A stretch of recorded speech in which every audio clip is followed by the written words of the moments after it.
after day. It never changes. Never, ever changes. I hear that sound and I'm right back in that place. The nightmare never stops. If only I had hope.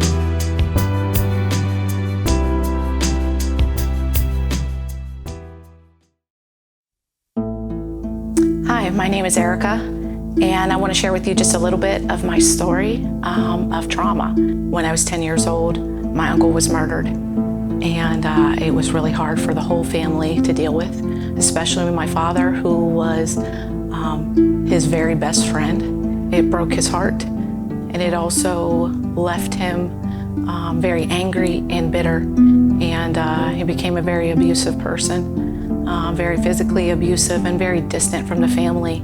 Living in the house that I did was terribly hard every single day, and struggled with the thought of dying, and the thoughts of wanting to take my own life, and struggled with that kind of sadness and depression for a long time. I was sexually molested when I was young, and later in my teenage years, I was raped.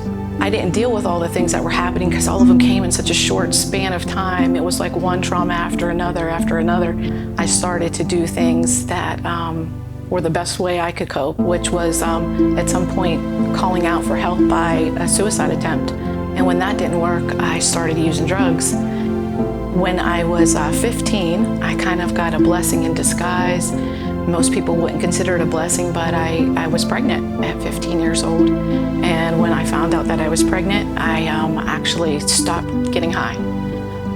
Moved back home to the States, or to Pennsylvania. And when I moved back home, I had one aunt who knew that there was a lot of things that had happened that I just wasn't talking about, because I was such an angry and bitter person, just bent on trying to destroy myself.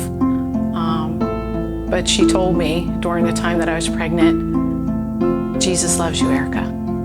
Jesus loves you. Every time my aunt would say to me that Jesus loved you, it was like this wall was coming down piece by piece by piece. But I started doing exactly what I knew to comfort myself once again, and I started using drugs after my baby girl was born. And I remember, I don't even remember how I got home. I remember we were doing drugs all night. And I remember getting home and laying on the floor and saying to the Lord, praying and saying, God, I am never going to stop getting high. But if you come into my heart right now, I know I'll never get high again. And for some miraculous reason, God took me at my word, and that was it. And I never got high again.